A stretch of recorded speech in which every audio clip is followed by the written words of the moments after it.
gave in before we resumed, and we are now ready to resume. Ms. Ferguson Bell, I believe, is here. Or you decided not to have any further questions? Your Honor, if I may address the Yes. court, in lieu of Ms. Bell returning this morning, all parties have reached an agreement to stipulate the admission of an excerpt of her deposition from July 2020. And if I can just read the range of that excerpt, would be. Yes. I'm sorry. No problem. I can hear you, but.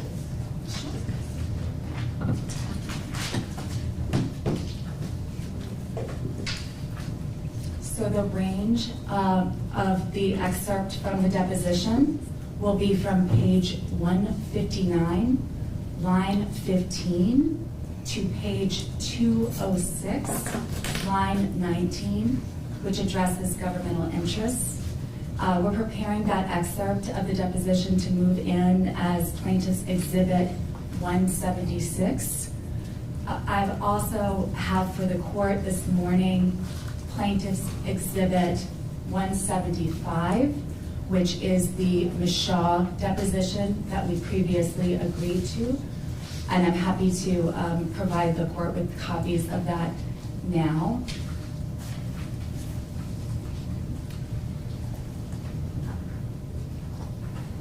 Anything to add to that? No, Your Honor, that is the agreement. I just add for the court's clarification and for the record that in exchange for that agreement, the plaintiffs agreed to release Director Bell from her subpoena last night. So that's why she's not here. Thank you. Mr. Rodriguez, did you have anything to add on that? No, Your Honor. All right, so the parties are stipulating to the admission of the deposition of Director Bell, pages 159, line 15, to page 106, line 19, as Plaintiff's Exhibit 176, and parties are stipulating to the admission of the deposition of Mickey Shaw as Plaintiff's 175. That's correct, Judge. The only, I believe that you said 106 as line 19, but it is 206. I wrote 206. If I said 106, my apologies. I actually wrote 206. So, okay. Well, thank you for that. Are the plaintiffs ready to proceed then with your next witness? Yes, we are, Your Honor, but we have just, if it makes sense, we would also move in the exhibits that were related to Ms. Brinson Bell's testimony yesterday. Okay. Well, do you have those numbers? Yes, we do. That is PX 42, PX 48, PX 50, PX 43, PX 51, PX 46, PX 45, and PX 49. 42, 48, 50, 43, 51, 46, 45, and 49, all plaintiffs' exhibits. That's correct. All right. Mr. Cox? No objection to that. I will have my own exhibits. Mr. Rodriguez? No objection, Your Honor. All right. Plaintiffs' exhibits, as just listed, are admitted into evidence. And Mr. Cox, did you have exhibits from Director Brinson Bell that you wish to introduce at this time? Yes, Your Honor. Those are all SDX exhibits, so state defendants exhibits. Number 20, 21, 35, 36, 37, 38, 41, and 43. State defendants exhibits 20, 21, 35, 36, 37, 38, 41, 43. Yes, Your Honor. All right. Ms. Wayne? Plaintiffs have no objections to those exhibits. Mr. Rodriguez, did you wish to be heard? No objection, Your Honor. The court will admit state defendants exhibits 20, 21, and 35 through 38, 41, and 43. Any other housekeeping before we resume? We would also like to, at this time, be able to move in exhibits related to expert witness Baumgartner. We did not, we realized that we had not moved those in yesterday.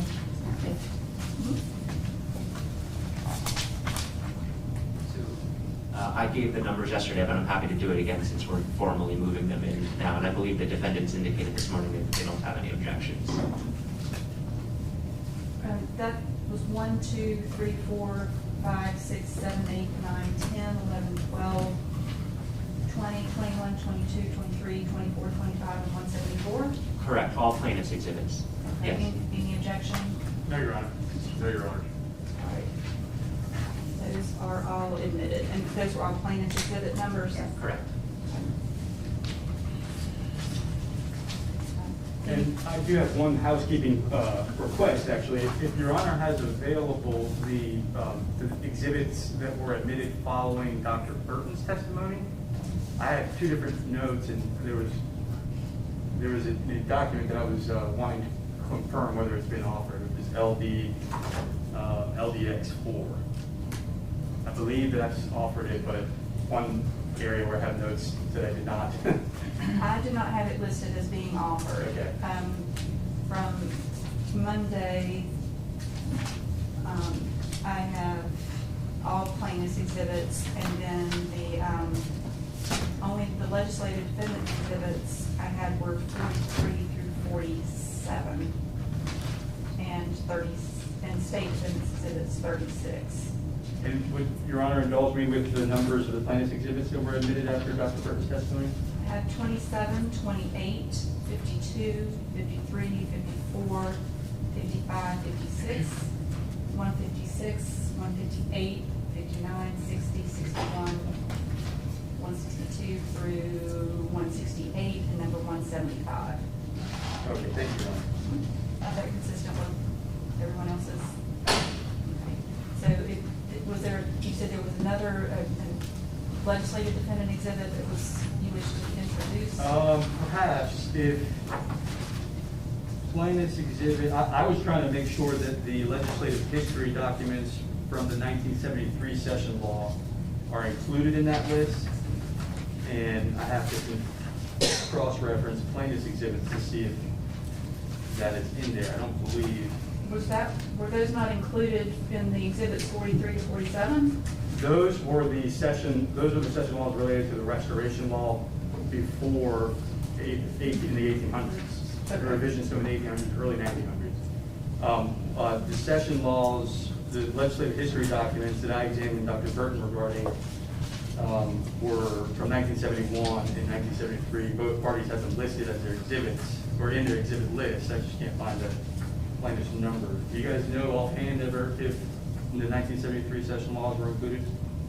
Yeah, I think some of them were. If you just want to talk about it in the break, maybe we can come up with a agreed upon list to the extent we need to Ms. supplement. Theodore. That was Ms. Theodore. I'm sorry? Ms. Theodore was speaking. Yes, ma'am. Okay. Yes, thank you. I'm happy to just discuss at the break and get an agreed upon. That's fine. All right, we'll hold that and come back to,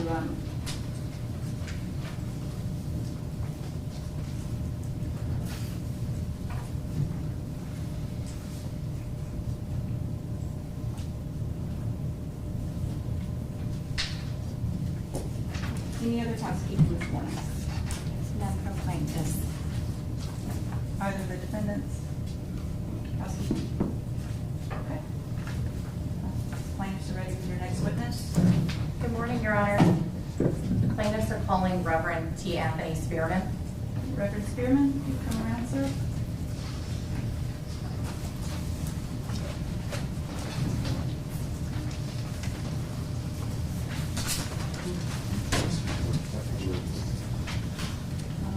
So if you Mrs. would, Robles? if you would Yes. stand, All right. raise your right hand, and just so close, please. All right, Reverend Spearman, just raise your right hand, sir. Do solemnly affirm that the testimony you're about to give this court shall be the truth, the whole truth, and nothing but the truth, and this is your solemn affirmation? Yes, I do. Have a seat, sir. I'm gonna put you on this one. Hold it good on the seat of the court, but you feel comfortable.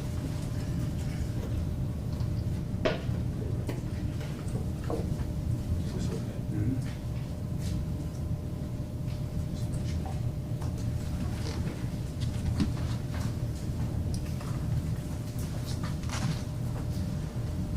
Reverend Spearman, I believe you were here yesterday, heard my instructions to other witnesses regarding speaking clearly, slowly, keep your voice up. The microphone, see your mic's kind of in the center of your shirt there. That should be the best location, but if we have trouble hearing you, we may ask you to move that. If you have a yes or no answer, please answer yes or no out loud so that the court reporter can take that down. And if you will please let each attorney finish their entire question before you start answering, sir. Okay? Yes, Your Honor. All right, thank you, sir. Ms. Robles, whenever you're ready.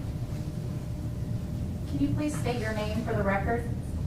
Theodore Anthony Spearman. Where are you from originally, Reverend Spearman? I was born in Portchester, New York. Where do you currently live? Greensboro, North Carolina. Did you graduate from college? I did. Mercy College in Yonkers, New York. Did you attend graduate school? I did.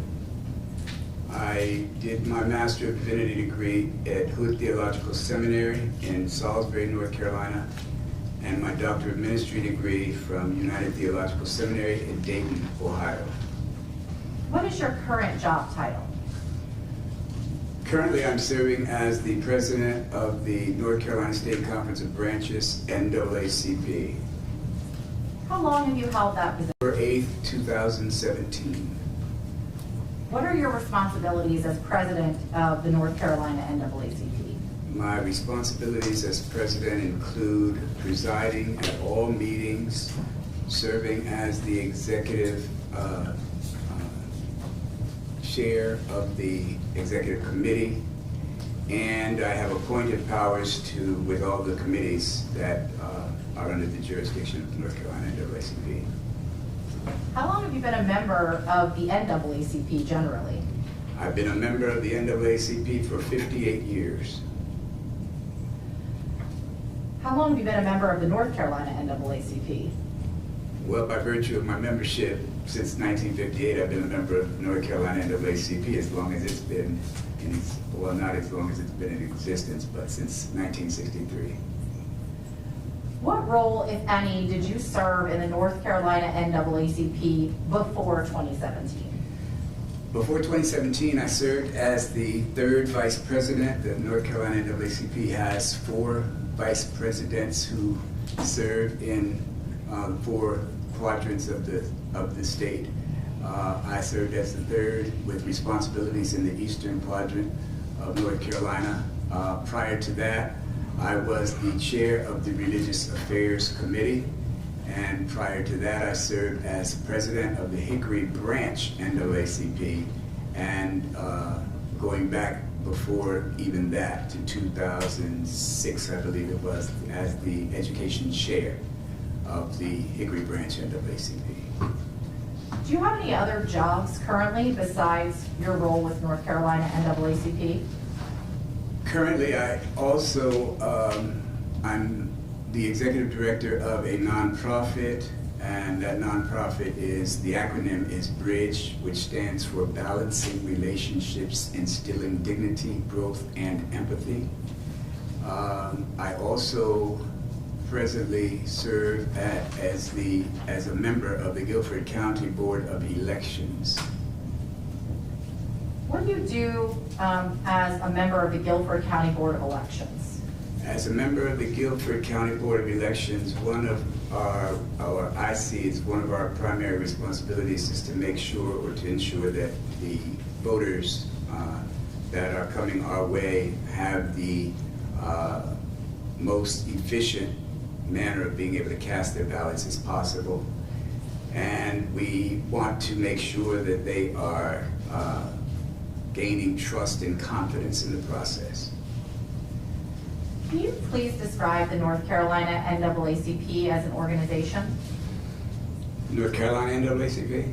Yes. North Carolina NAACP began around 1938, although some of the branches in the North Carolina NAACP were in existence since 1917. The state conference, of course, all of the branches across the length and breadth of the state are under the umbrella of the North Carolina NAACP. And we are, for the most part, a policy and advocacy driven organization. And is the North Carolina NAACP a nonpartisan nonprofit? It is nonpartisan and nonprofit, but highly political.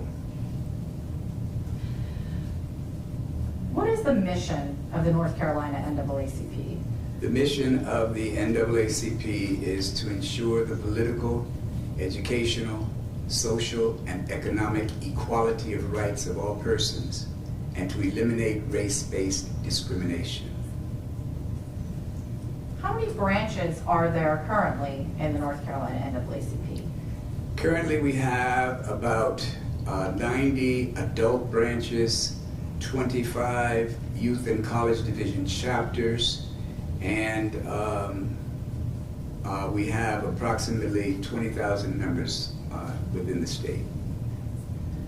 What are the demographics of your membership? Our membership is predominantly African American. However, it is important to understand that the NAACP began as a very diverse organization, comprised of Caucasian Americans as well as African Americans, and those folk came together in 1909 because they were concerned about the plight of the African American. What types of advocacy work generally is the North Carolina NAACP involved in? We range in advocacy from in the educational arena, health, care, economic sustainability, and equality of rights to all persons.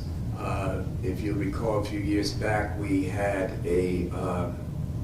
made some advances as it related to the equality of the LGBTQ community.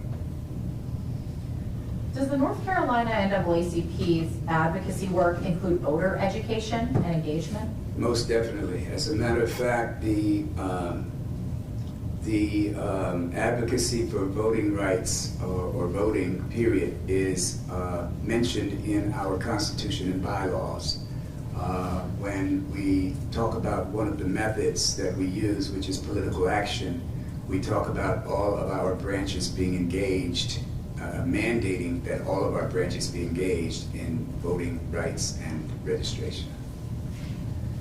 What types of events does the North Carolina NAACP host or sponsor relating to voter education and engagement?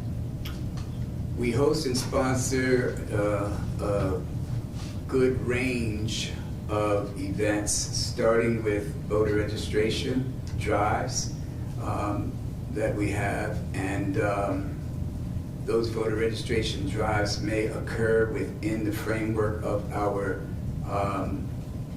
events, such as our webinars, our rallies, just a whole host of events that we carry out.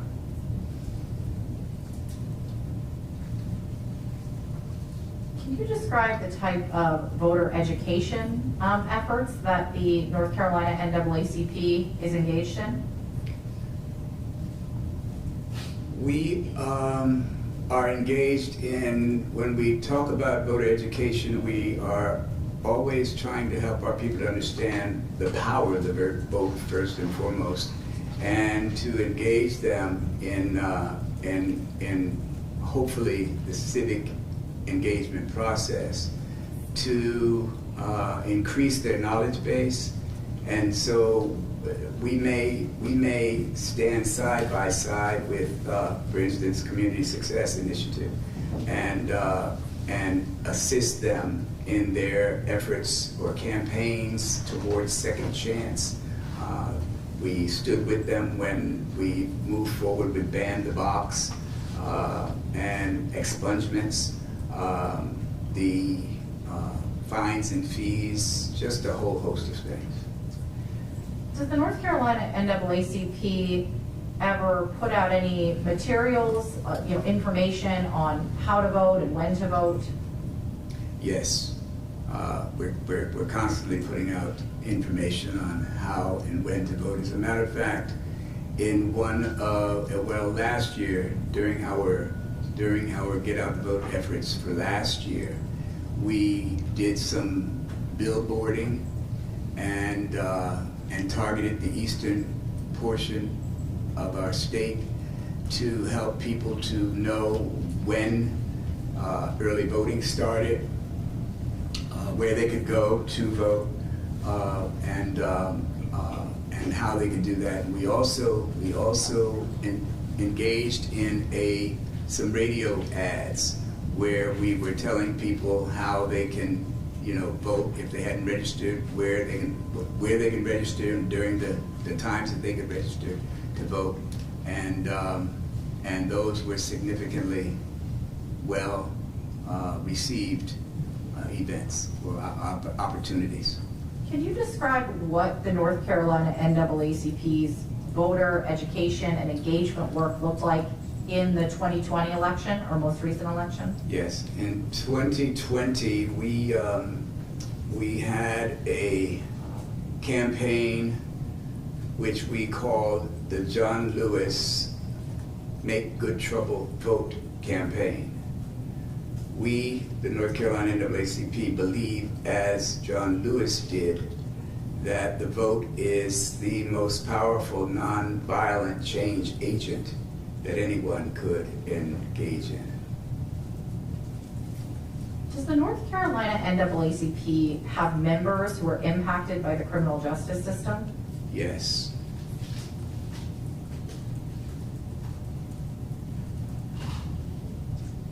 And does the North Carolina NAACP have members who have been convicted of a felony?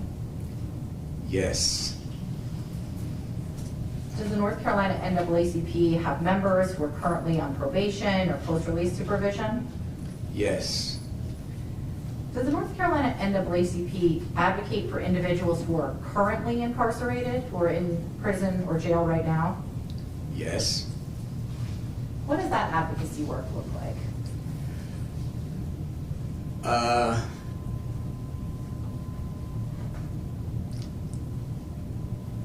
I could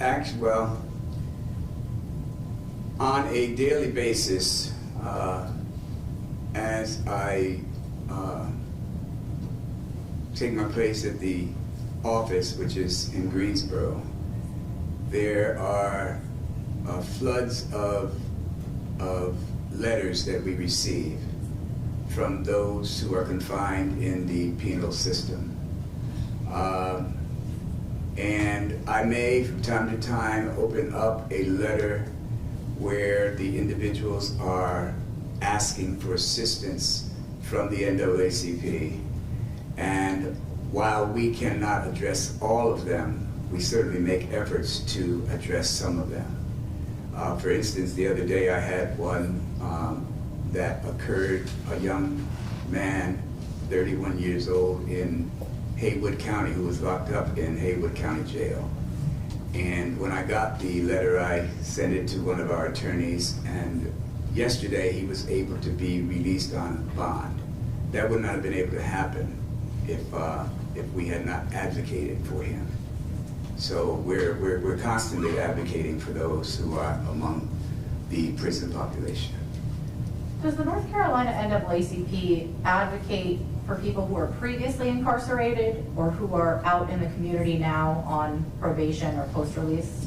Again, I'll refer back to our mission statement, which has for me become very, very personal, and that is to ensure the political, educational, social, and economic equality of rights of all persons, and to eliminate race-based discrimination. If I may just say or expound on that, there are two verbs in that mission statement. First, to ensure. That means to make certain that we are addressing those facets, the political, educational, social, and economic equality of rights of all persons. And to eliminate means to eradicate, to do away with for all time's sake, race-based discrimination. And I take those very, very personally, and they have become and been my lifeline for 58 years since I became a member of the NAACP.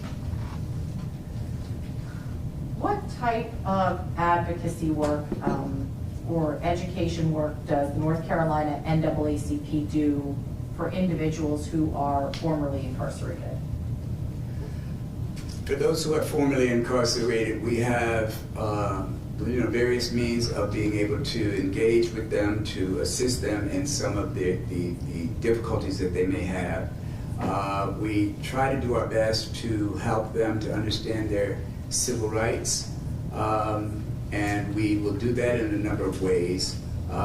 We may sponsor or host some town hall meetings where we will gather them together and give them some knowledge and information as it relates to how they can deal with, for lack of a better way of putting it, life on life's terms now that they are back in mainstream society. You mentioned educating people about their civil rights. Does that mean that you all do work educating people about their voting rights who are formerly incarcerated? Most definitely. As a matter of fact, if I may, presently we are in discussion with the Department of Public Safety to implement prison branches in the system. So we're hoping and praying that that will soon be made manifest. And in those prison branches, the bulk of what they would be dealing with is when they are released, what it looks like for them to vote. So while they are being empowered within the prison system, so for instance, they may, upon getting ready to be released, they may fill out voter registration forms or whatever, and then come out to whatever jurisdictions they go to and be able to continue the process there. What does the North Carolina NAACP take time to educate people who've been previously convicted of a felony of their voting rights? Can you say that again? Sure. Why does the North Carolina NAACP take time or make it a priority to educate people about their voting rights who are previously incarcerated? Our vision is, for the most part, to shape a new world where people are empowered to be the best citizens that they can be. That cannot happen if they are barred from information, if they do not know about how to improve their lots. And so we're going to do all that we can to make sure that these individuals can have the opportunity to reach a level of equality. Can you tell me about some specific North Carolina NAACP programs or events that have been aimed at educating people who have had a felony conviction about their voting rights?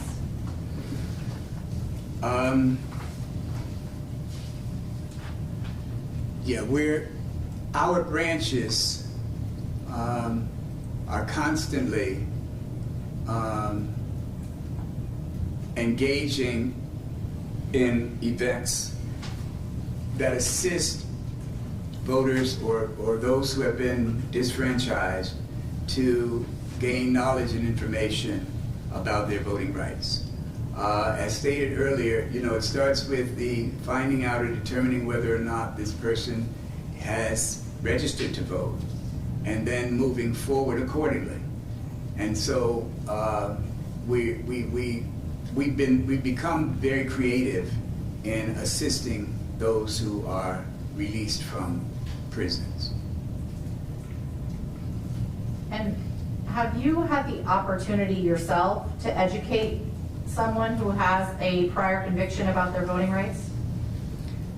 Yes, all the time.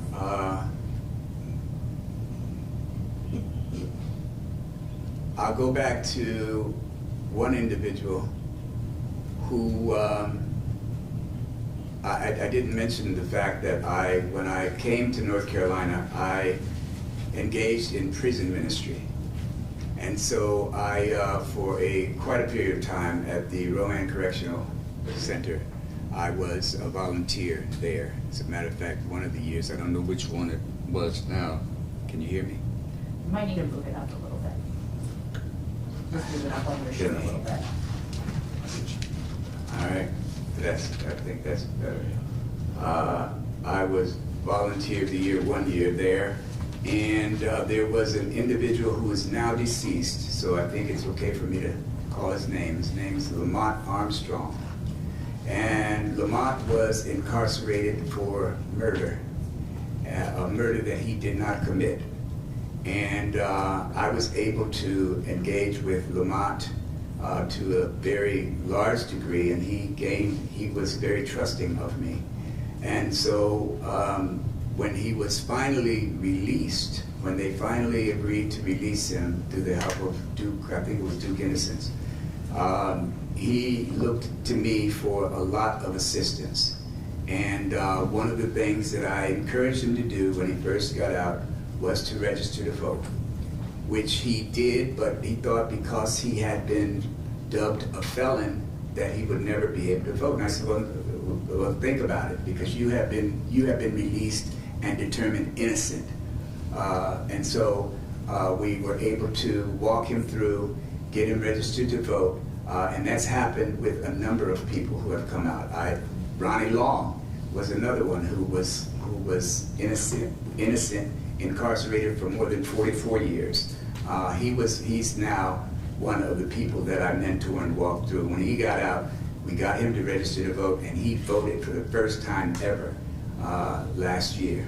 And the last is a gentleman named Hakeem Foster, who was with me on the day that we went to HK-on-J 2020. And in our discussion as we rode to Raleigh, he was talking about, because Dante Sharp was going to be there, that's another one. We talked about registering to vote, and he didn't think that he would ever be eligible to vote. He was in prison for murder as well, but was able to obtain a Naacp program that got him released because his profile while he was in was rather stellar. He didn't accumulate any affronts or anything of that nature. And so certainly by the time he heard Dante share at HK-on-J, afterwards he said that he was going to register to vote. He did, and he voted for the first time that year as well. So the NAACP is very much concerned about helping these persons who are coming out and re-entering society to be the best somebodies that they can be. And they cannot do that, without being tutored, without being mentored to know what their rights are. And I am grateful to be able to stand with them and help to move them from point A to point B. In this work that the NAACP does, educating people about their voting rights, does that require you to also explain to them the felony disenfranchisement law as it exists today? All of the time. When you're talking to people who've been previously convicted of a felony, how often do you find that they're confused about whether they can vote? More often than not. What do you find that they're confused about? Well, they are confused about whether they will ever be able to vote again. And oftentimes I find that the confusion is probably the foundation of the confusion is fear. There's a degree of fear because they don't want to re-engage in anything that's going to get them, that's going to cause recidivism. So they really want to, it's almost as if they're walking on eggshells to try to become a product of society that society has already stigmatized them as not being capable of. And so we're doing our best to keep them informed, and we may also go into discussing some things with them as it relates to the statutes to help to clear some things up for them. But again, and to make them simple, but again, that stigma oftentimes remains. I'm reaching in my pocket, and I tend to refer to these as the greatest weapon that I have. I carry them with me, carry a concealed weapon. These are the constitutions. The Constitution of the United States and the Constitution of North Carolina, the state of North Carolina. I carry them with me committedly so that I don't share with individuals something that's off the top of my head. I want to let them know that it's informed and it's documented in these decrees. And in educating these individuals, is it your understanding that currently someone would not be allowed to vote while they are on probation or post-release for a felony conviction? Say that again. Is it your understanding in educating individuals that someone would not be allowed to vote currently if they're on probation or post-release for a felony? Yes. How does the current felony disenfranchisement law harm the mission of the North Carolina NAACP? When you look at it, or when you make efforts to decipher, when I do, it seems to me that there are tremendous obstacles in the way, that it seems to be diametrically, the statutes that you're talking about seem to be diametrically opposed to the mission of the NAACP. We seek to attain equality of rights of all persons and to eliminate race-based discrimination. So for me personally, if we were able to do something about this particular statute, to make it simple enough for an individual when they are released to be rid of everything because their sentence had contained everything, that when they're released, that they would be able to re-enter society in its highest form, to be able to now go forth and do what it is. It's almost like the Bible says, go and sin no more. We don't offer them that opportunity. And I don't mean to ramble on about it, but it just seems to me that, and I sat and listened all day yesterday, so it seems to me that what happens with us is that we use the law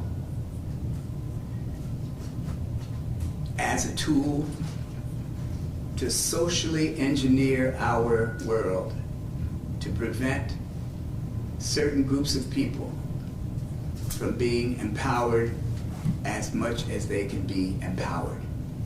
And as far as I'm concerned, that's always going to result in inequality, inequity, and the lack of our being able to deal with racism at any form.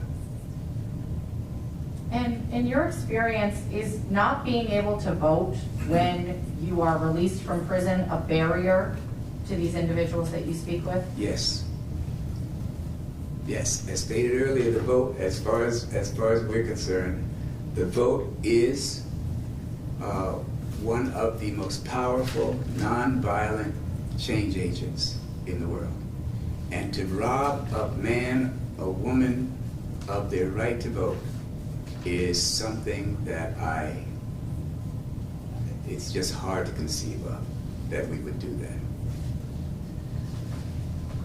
Finally, Reverend Spearman, why was it important for the North Carolina NAACP to challenge the felony disenfranchisement law?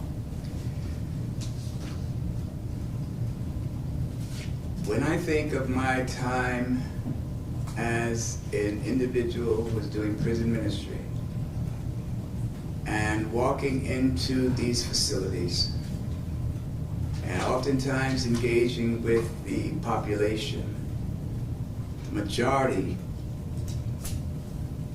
more often than not, the overwhelming majority being African Americans, who in a place, in a state where we are 21% of the population, but more than 51% of the prison population, have to ask yourself some questions. What's really going on here? And when I look into a situation like that, I want to do everything that I can to make sure that I'm helping to empower someone to be able to be the best somebody that they can be. No further questions from me. Mr. Rodriguez? No questions for the legislative defendants. I just want to thank you for your time, sir. Thank you. No questions for the state defendants. Thank you, Reverend Spearman. Thank you. As soon as you are unmiked there, you may step down, sir. Thank you. And Reverend Spearman, do you intend to remain for the, present for the remainder of the trial? For a little while, I won't be able to remain for the remainder of the trial. Okay. But if you want me to remain for the remainder of the trial, I will.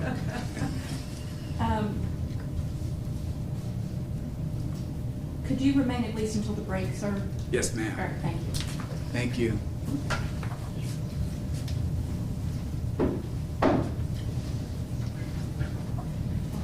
Plaintiff's next witness? Yes, thank you, Your Honor. Plaintiffs are going to call Timmy Locklear. Mr. Walker?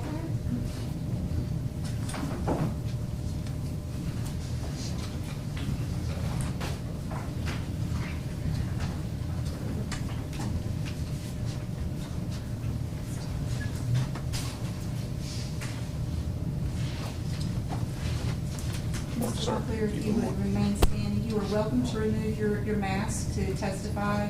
There's 6 feet distance. If you're more comfortable leaving it on, you certainly may do so.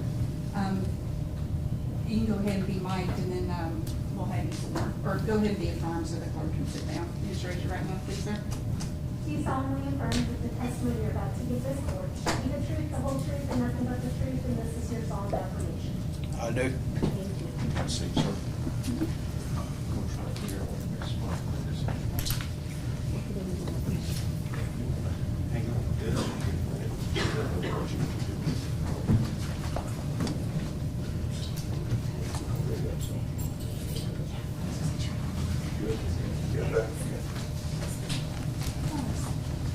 Mr. Locklear, as you were testifying, sir, I need you to speak slowly and clearly.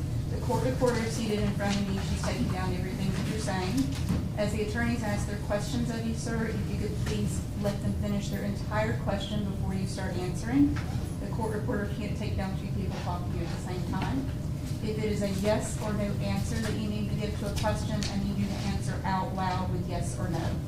All right? Yes, ma'am. Do you need some water? Oh, no, ma'am. Okay. Ms. Robles, whenever you're ready to start. Can you please state your name for the record? Timmy Locklear, Where are you originally from, Mr. Locklear? Robertson County, Lomaton. How old are you? That last call. Lomaton. Yes, ma'am. Sorry, how old are you? 58. You mentioned that you were from Lumberton. Is your family a part of the Lumbee tribe? Yes, ma'am. Did you attend high school? Yes, ma'am. What high school did you attend? Pembroke Junior High, and Pembroke Senior High. Did you graduate? No, ma'am. Where do you currently live? Wilmington, New Hanover County. Are you currently employed? Yes, ma'am. Where do you work? New Hanover County landfill. What do you do at the New Hanover landfill? Direct traffic. How long have you worked at the New Hanover landfill? 21 months. Great. So you've been there almost 2 years now? Yes, ma'am. Okay. Mr. Locklear, were you convicted of a felony in 2018? Yes, ma'am. What was that conviction for? Possession with intent to sell and delivery. How long were you in prison for that conviction? 10 months. Where were you in prison? Craven County and New Hanover County. When were you released? July That was in October, 2020. Was it October of 2019 or 2020? 2019? It was in October of 2019? Okay. Okay. After you were released from prison, were you sentenced to probation or post-release supervision? Yes, ma'am, post-release. How long were you required to be on post-release supervision? 9 months. Where did you go to live once you were released? Link Incorporated, What is Link? transitional living. That stands for leading into new communities. Is that in Wilmington? Yes, ma'am. Now, I understand that you probably had some conditions from your probation officer as part of your post-release. Yes, ma'am. What were those conditions? I had to meet once a month for drug analysis tests. Not associated with no known drug dealers. I had a curfew. AA meetings, NA meetings. Were those AA and NA meetings a requirement of your probation officer or a requirement of Link? Both. Okay. And did you have to meet regularly with your probation officer? Yes, ma'am. Was that once a week or once a month? Once a month. Once a month. Did you have any violations during your post-release supervision? Oh, no, ma'am. Were you working during your post-release supervision? Yes, ma'am. Was that at your current job at the New Hanover landfill? Yes, ma'am. Do you still live at the main Link facility? No, I stayed in one of the houses, Link houses. Is that also in Wilmington? Yes, ma'am. Transitional houses. Have you completed your post-release supervision? Yes, ma'am. If you recall, when did you complete your post-release supervision? July 11th for last year. July 2020? Yeah. When you completed your post-release supervision, did you have a meeting with your probation officer? Yes, ma'am. Did they provide you any type of discharge forms? Yeah, one. Yeah. Just one form? Yes, ma'am. Do you recall how long that form was? It was one page, but it had stipulations on both sides. One page, so double-sided? Yes, sir. Okay. Did they give you any other forms at that meeting? No, ma'am. Did your probation officer talk to you about voting in that meeting? No, ma'am. Did they explain to you how you could re-register to vote? No, ma'am. Did they give you a voter registration form? No, ma'am. Did they send you those documents later in the mail? No, ma'am. Mr. Locklear, are you currently a registered voter in North Carolina? Yes, ma'am. Before this conviction that we're talking about, had you ever voted before in North Carolina? Yes, ma'am. Have you been unable to vote in the past because you were on probation or post-release? Yes, ma'am. And how did it feel when you were prohibited from voting because you were on post-release? I felt it was unjust and unfair. Have you ever been confused about whether you were eligible to vote? Yes, ma'am. Have you ever not voted because you were confused about whether you were eligible? Yes, ma'am. Would you have voted in the March 2020 primary election if you weren't on post-release supervision? Yes, ma'am. Did you re-register to vote once you completed your post-release supervision? Yes, ma'am. Did you vote in the November 2020 election? I did. Where did you vote? New Hanover County. Why was it important for you to vote in the November 2020 election? Feel good to vote. I hadn't voted in a long time. I have no further questions. Mr. Rodriguez?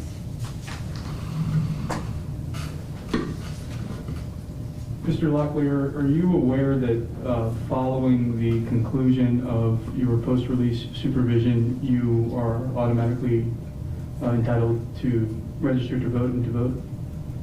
Yes, sir. No further questions? No questions from the state. Thank you. Any redirect? No. Thank you, Mr. Locklear. Yes, ma'am. Hedgecott's going to take the microphone. You're welcome to step down. Any objection to him being released? No. Thank you, sir. Sir, you're welcome to stick around for the trial today, or you are free to go. Plaintiff's next witness, please.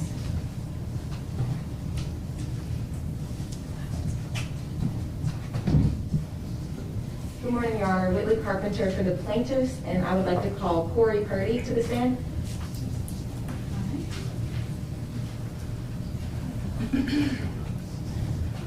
Last name's Purdy. Yes, Corey Purdy. Purdy. P-U-R-D-I-E. Purdy.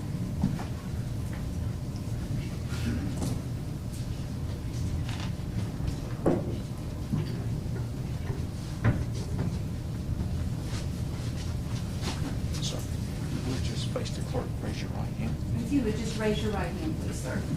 Do you solemnly affirm that the testimony you're about to give this court shall be the truth, the whole truth, and nothing but the truth, and this is your solemn affirmation?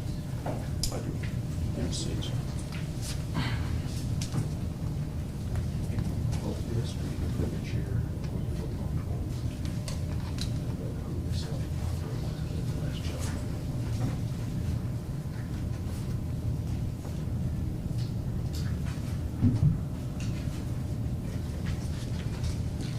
Good morning, Mr. Purdy. Good morning. Were you in the courtroom when I advised the witnesses about speaking slowly, clearly, loud enough for the court reporter and everyone to hear? Did you hear my instructions on that, sir? Yes, ma'am. Okay. As well as if you have a yes or no answer, it needs to be out loud. And please let the attorneys finish their entire questions before you start answering. Okay. All right? Yes, ma'am. Do you need some water? No, ma'am. Okay. Ms. Carpenter, whenever you're ready. Good morning, Mr. Purdy. Good morning.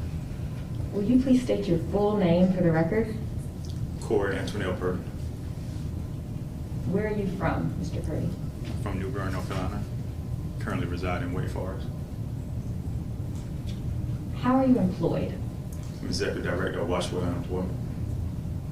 And do you hold any other positions or affiliations? Up until January this year, I was on the board of North Carolina Justice Center. I've been a member of Second Chance Alliance for many years now. I founded Home Transitional Network, on the board of Carolina East Foundation. I'm a member of the Governor's Reintegrating Roundtable. I serve as liaison at Pamlico Correctional Institution. Mr. Purdy, the microphone is, I don't think it's picking up your voice. Right. Test it. Want me to hold it? If you don't mind holding it, Okay, that's I'll hold actually it. the most helpful. Thank you. Don't mind. Go ahead, Ms. Carpenter. So, Mr. Purdy, you mentioned the Home Transitional Network. What's that? Home Transition Network is collaboration of under-resourced housing, transitional housing directors across the state that are newly established to try to address the mass release of individuals that are being released homeless. And what's your role with the Home Transitional Network? We founded the Home Transition Network, and I work as a coordinator to help the other providers to locate resources and build a foundation of principles being established. You also mentioned the Carolina East Foundation. Carolina East Foundation is the local hospital in New Bern, which currently serves on that. It was currently taken over by UNC. What's your role with them? I'm a board member. You said you were a liaison for Pamlico Correctional. Can you tell us about that role? In 2017, Pamlico developed a human service program, which is the first associate degree program in the state at the time. And one of those positions were liaison that worked directly with the case managers as well as probation parole officers to make sure that the transition that takes place when a person is released is as fluent. And you mentioned the State Reentry Collaborative. What is your role with that? Yes, I'm a member of the Housing Committee. And finally, you mentioned the North Carolina Second Chance Alliance. What is the North Carolina Second Chance Alliance? Everything. But North Carolina Second Chance Alliance, I met one of the founders of this guy is back in New Bern back in 2008 by happenstance, and I won't go on my personal story. But anyway, just to see how he was advocating for individuals that were being released. But since then, became more involved in the Second Chance Alliance, which advocates for policy change and just reducing the many barriers that's associated with individuals that's being prior convicted, as well as their family members. So, Mr. Purdy, let's talk a little bit more about Washaway Unemployment. How long have you been the executive director of Washaway Unemployment? Since 2010. Tell us a little more about it. Why did you start Washaway Unemployment? Started Washaway Unemployment back in 2007. We started a car wash to address the unemployment, the mass unemployment individuals just returned from prison. And then throughout the years, we found out there were so many barriers, other barriers that they faced. And so we established Washaway Unemployment to address some of the other barriers. Why did you start a car wash, Mr. Purdy? Started a car wash due to my release in 2003. It was hard for me to find a job because of my prior convictions. I went from from Jacksonville to Morrisville, back to New Bern, just trying to, at that point in time it was called unemployment office. But the barriers, so many barriers there were for us finding employment. So I started a car wash with a bucket of whatever was George's detergent and a paper sign said $5. I worked for 40 cents a day in prison for 10 years. And so I applied that principle and washed cars. But from there, I found out many people that were being released in my same situation faced the same barrier. So that from then we started hiring other individuals. And from there, we started branching out across the state. And that ultimately led to the creation of Washaway Unemployment as it is today? Yeah, in 2010. And what is the mission of Washaway Unemployment? To address the underlying barriers that individuals that face upon release, and those, as many probably already mentioned, housing, transportation, and I want to say education, but housing, transportation, family reunification is a major component. And one thing is just getting their voice back, because we're some of the most muted people in this society. For 10 years, they muted me inside prison. I couldn't say anything. My grievances didn't go anywhere. And when I got out of prison for the first 9 months, I couldn't vote. I was still muted. And for many years after that, I was still muted because I was told my voice meant nothing. Up until I met with the Second Chance Alliance and was encouraged and inspired by so much that was going on throughout the state. That's when I found my voice meant. So I didn't vote. I didn't vote for many years after I knew I could vote because my hope was gone. It wasn't until 2008 when a man told me that Jeremiah 29:11, he read me that scripture. He said, "For God knew I said, no, the thoughts I think towards you, thoughts of good Jeremiah 29:11. I know the thoughts I think towards you, thoughts of good and not evil, to give you a hope in the future." Upon there, that's when my life started to change. And that's when I established hope and started to vote.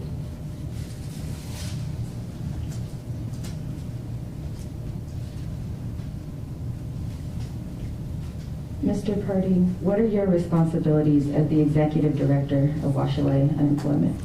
Like I said, responsibility to oversee daily operations as well as coordinate with probation parole officers as well as case managers inside when individuals are returning and make sure those resources are in place. And in overseeing those daily operations of Washaway Unemployment and even the associated car washes, do you make hiring decisions? Yes, ma'am. And who do you hire through these organizations? Most of the directly impacted people, and not just, like I said, years ago, was just doing a car wash, but there's so many skilled individuals returning, so we hire across the board for us in all positions. Since starting Miracle Wash and Washaway Unemployment, how many impacted people would you say you've hired? I would say for Miracle Wash back in 2010, we did an evaluation.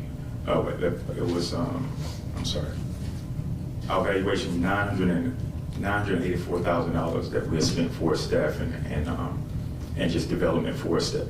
That was in 2010 with a car wash. Since then, through Washaway Unemployment, we've hired, I average about 115 people a year. That's between the three direct staffing and also placement throughout the community. So in addition to the participants that you work with to reduce barriers for, many of the staff that you hire are also impacted by criminal convictions. Yes, ma'am. So it appears, Mr. Purdy, you have extensive contact with people with past criminal convictions, both in your staff and in your participants. Let's talk now about some of the issues that they face as a result of their past interactions with the criminal system.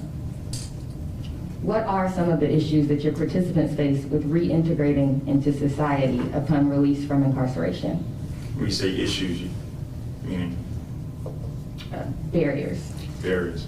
I spoke before about housing or transportation, and also, let me say this, I guess it leads back to just not being a part of society. So many no's. After so much, all these faces, no, no, no, I can't get a job. I can't apply for a house. I'm gonna say this. I've been out of prison for 18 years, since 2003. When I moved, me and my wife is a physician, and she was a physician at the prison. She has got a federal job at a federal prison in Butner. Do you know I moved up here and put in an application at the apartment complex, and they denied my application because I was convicted when I was 17 years old. After all my accomplishments, I'm still labeled a convicted felon. And so anyway, in order for her to get that overturned, she had to send all these documents and write all these letters. You know what I mean? But how many people that haven't had the opportunity to accomplish all the things that I accomplished over the years, still in that position, and he's constantly getting denied for housing, constantly getting denied for employment. Then I'm saying that your voice don't even matter, you can't even vote. What can you do? And so that's some of the barriers that we face. How do you address these issues with your participants to help them reintegrate into society? One, just trying to educate them on what currently policy change and trying to give them hope as far as with ban the box. A lot of individuals didn't know that they can apply for jobs in New Bern, but we had, I think back in 2019, we got ban the box passed in New Bern, North Carolina, and now certain individuals can apply for city jobs there. Also, we do the expungement clinics along with the Second Chance Alliance, and we did the driving license restoration clinics, and then most importantly, we did the voters registration. You mentioned voting or disenfranchisement as an issue or barrier that your participants face. How would you say this policy negatively impacts your participants in Washaway unemployment? Can you repeat that? I'm sorry. You mentioned voting or felony disenfranchisement as an issue that your participants with Washaway unemployment face. How do you say this policy negatively impacts the Washaway unemployment participants? For one, it leaves them in a state of confusion, and for because of they don't know when they can vote. Number two is that it's so discouraging, it takes away hope, and I'll just keep going back to hope that it reduces.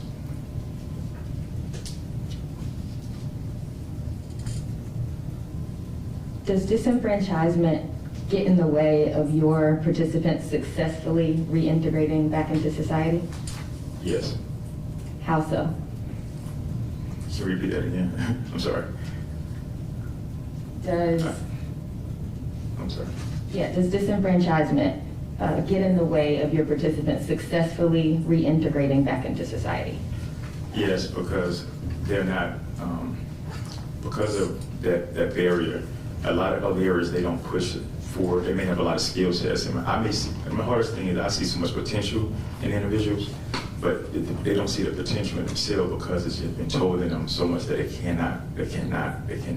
And so not only is that not detrimental to themselves, it's also detrimental to the community and the society around them because they have a higher likelihood of reoffending if they have to be faced with these barriers saying no, no, no, and then they internalize and resort back to what they do know how to do. So. Mr. Purdy, why is it important for impacted people to be able to vote and participate in the democracy? I'll just use this latest situation going on I saw on TV the other day. In New Bern, they was doing the Board of Education was voting on the mask. And one of when I was watching it, I realized, I started to reflect and realized that a lot of our participants have kids inside of the school system. But those same parents, even though they're contributing to society, paying taxes and everything else, and also paying for all the fees that they have associated with their kids going to school, all these field trips and things of that nature, but they can't utilize their voice in order to vote for these same people that's sitting in these positions that's making determinations on what their impact will be with their child about the mask, whether they're in favor of the mask or they're not in favor of the mask. So just that prohibiting them from having that opportunity to vote.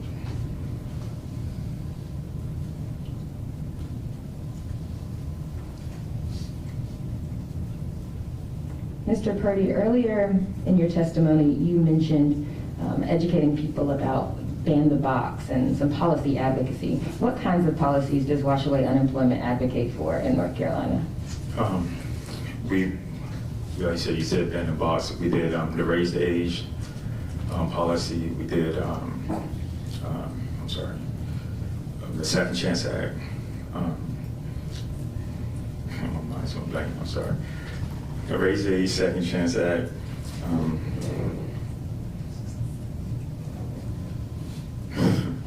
so sorry. Everything Second Chance. Everything Second Chance Alliance did. We did. We were part of it, but just my mind just went blank. But the Raise the Age, Second Chance Act. I'm sorry. Is it fair to say that all of your policy advocacy is related to criminal justice issues? Yeah, I've been traveling to Raleigh back and forth since 2010. Yeah. Okay, let's shift now and talk about the community engagement work that you do through Washaway Unemployment. Actually, Ms. Carpenter, I think we're at a good, well, we would normally be taking our recess now. I think since we started late, are you all comfortable with proceeding a little bit longer? Okay. We would normally take the break, but since we started, we'll keep going. Go ahead.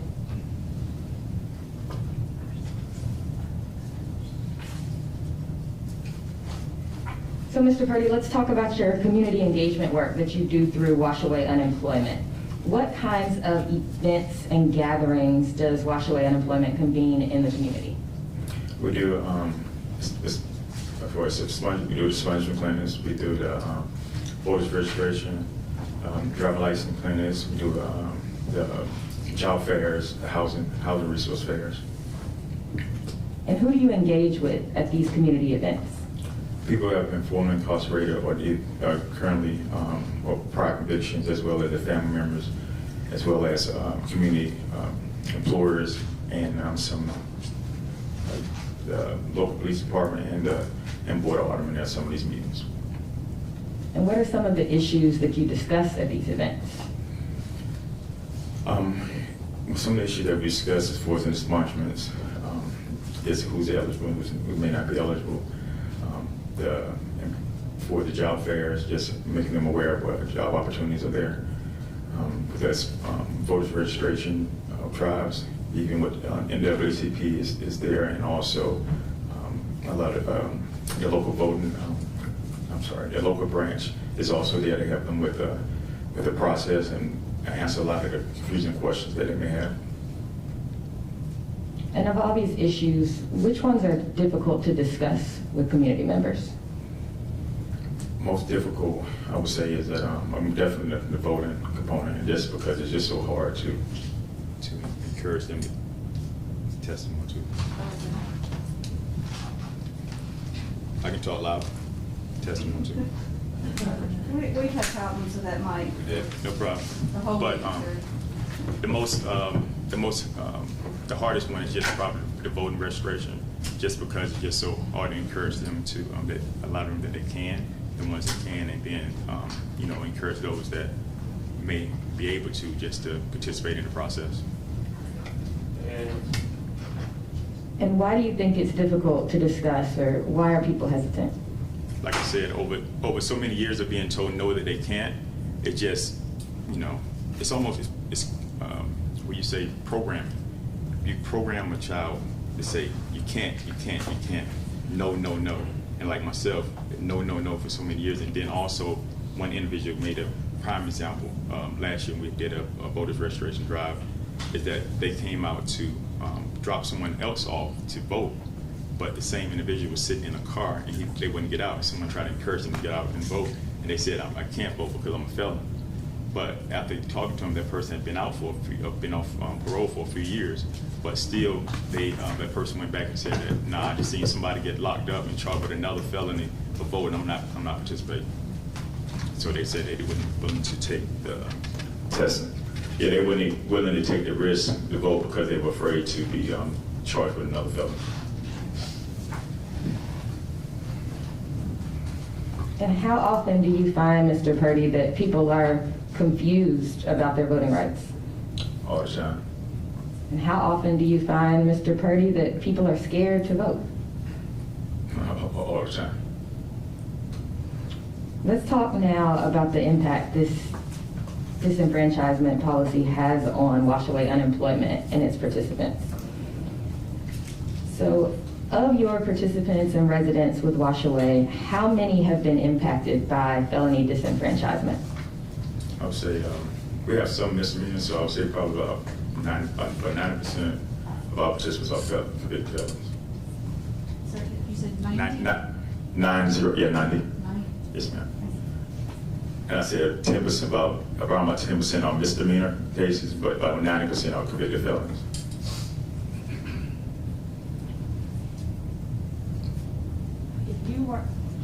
If you weren't spending staff time explaining disenfranchisement and encouraging registration for people with prior convictions whose rights have been restored, how might you allocate that organizational time for Washaway unemployment? Just like right now, we have a tiny home villages that we're in the process of building. We do collaboration with the Chick-fil-A Foundation and a few other grantors. But we've put more focus on developing tiny home communities that addressing this mass release of people being released homeless versus spending time, trying to advocate or trying to encourage people to vote, which they should be able to when they're freedom. How does upholding North Carolina's felony disenfranchisement practice harm the mission of Washaway unemployment? Like I said, our mission is to help individuals Our mission is to help individuals to move forward beyond the barriers. So the more barriers in place, the harder it is to encourage people and to help them with that process. And I would say the first 9 months when a person out is the most intricate time of their release, and a lot of determination on which way they go happens in that period of time. And so for any barriers that we can reduce within that 9-month period would be amazing and so helpful for not only their participant, also the community, and also the budget. Because the reincarceration part used to be like 30,000, I'm sure it's more, is far beyond that now. And so we fight hard to try to make them as successful as possible within that 9 months, I'm sorry. Mr. Purdy, why should people on felony probation or supervision be allowed to vote? Sorry? Why should people on felony probation or post-release supervision or parole be allowed to vote? They're allowed to pay taxes. I'm sorry, whether it's just sales tax or whatever, it just makes sense. They're allowed to pay taxes, so they should be allowed to voice their opinions and who determines what their tax rate is. So, Mr. Purdy, earlier you touched on a personal connection to disenfranchisement, in addition to all of this great work that you're doing with Washaway unemployment. Can you tell us a little more about your personal connection to disenfranchisement in North Carolina? I went into it a little bit before, but like I said, I was incarcerated at age 16 in 1990, it's so long. In 1995, I was incarcerated at age of 16. I got out in 2003 at age of 20. Yeah, I messed up. Yeah. In 1993, I was incarcerated at age 16. In 2003, I got out at the age of 26. When I got out, like I said, I moved from Jacksonville, trying to find an opportunity. I moved to Mooresville, and I faced barriers there because I've been incarcerated so long. I didn't understand about the transit system, so I had to try to catch a bus from Mooresville to the unemployment office in Raleigh, and that was a barrier. So I had to move. I actually moved back to New Bern, And through all of that process, when I got back to New Bern, I want to make sure I answer your exact question because I get too passionate about this stuff sometimes. Go ahead. What was your question again? Continue. Just tell your personal connection to disenfranchisement in North Carolina. And so anyway, when I got to the point in New Bern, I started a car wash and things of that nature. When it was time for me to vote, when I was married and my wife went to vote, and I didn't participate the first 2 times. And then, like I said, after I got involved with the Second Chance Alliance and thought to learn more about the process, then when I think in 2008, when I actually took the opportunity and voted, but like I said, because of being told no for so many years and being muted, it's just like I'm just tell you the honest truth, and it's like throughout the system it goes around that our voice don't matter. And from adopting that, even though I know now it does, and that's how we encourage some of our participants, that if we don't use your voice at the table, there's no use to complaining about anything. You know, even the ones that are eligible after that 9-month period, it's like you got to use your voice. And we spend a lot of time just encouraging. You got to use your voice. You got to use your voice. You got to speak. I'm gonna tell you honestly, until my pastor in 2006, 2007, I didn't talk much. Yeah, I'm talking now, but I didn't talk much because I was because of being muted so many, been in prison since I was 16, and my articulation skills, I was afraid to speak. But at the same fear to speak carried on into other parts of my life, and as well as voting and things of that nature. And so many participants that we deal with now face that same situation. So we just I use my story as well as the story of so many other successful individuals as somebody in the crowd now that have overcame those barriers, and that you can, once you start using your voice, you can become a contributor to society. And I'm gonna say this: if it wasn't from a lot of voices directly impacted people that are using their voices today, our society wouldn't be as good as it is. Because we reduce a lot of crime in communities. I guarantee you that the reason the sheriff department called me all the time to help with people being released from homeless, the reason the prison are calling me a formerly incarcerated person, as well as these other individuals out here, whether it's Dennis Daddy and all these for many years. And honestly, I'm getting to the point I'm tired physically. I almost lost my wife behind this. I almost lost my kids behind this. So much work goes into this. And it shouldn't be my responsibility as well as Dennis' responsibility and nobody else's responsibility to reduce a small barrier about employment, about somewhere to stay, about can you vote after we already served our time in prison. It doesn't make sense. And I'm tired of myself. You understand?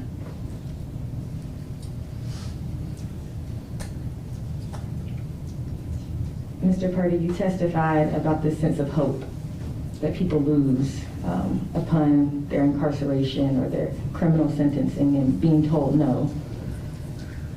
Tell us, how do you feel this sense of hope could be restored? Just restoring the voice. Just restoring the voice. It's just that simple. No further questions. Mr. Rodriguez? No questions, Your Honor. Thank you for your time, Mr. Purdy. No questions for the state. Thank you, Your Honor. Thank you, Mr. Purdy. Please step down.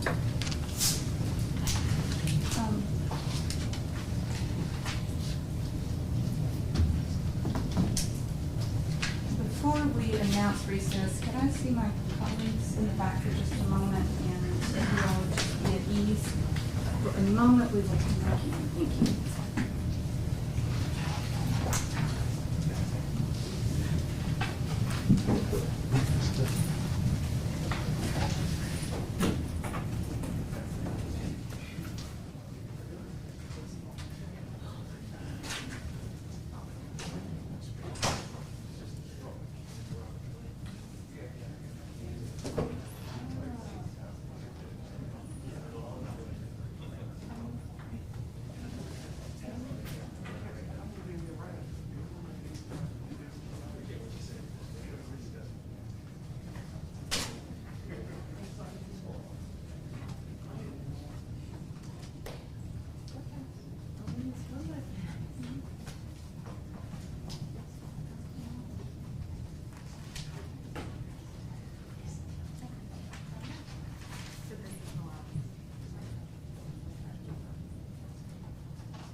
we're going to go ahead and recess for 15 minutes. I know I'd asked Reverend Spearman to stick around, sir, if you could stick around a bit more. Mr. Purdy, would you, sir, if you could stick around a few more minutes? And Mr. Gaddy, if you all could stick around through the break, please. We would like to see counsel, all three defense counsel, and I don't know there's room back here, but if plaintiffs could designate a couple of folks to come back, there's something we had wished to address based on some of the exhibits that have come in, and I don't want to lose that opportunity while these witnesses are present. Do you want the lead attorneys or? Yeah. Stanton, Mr. Atkinson, Theodore, I don't know about it. You don't need all. Send somebody. Just the lead. Superior Court stands in recess 15 minutes.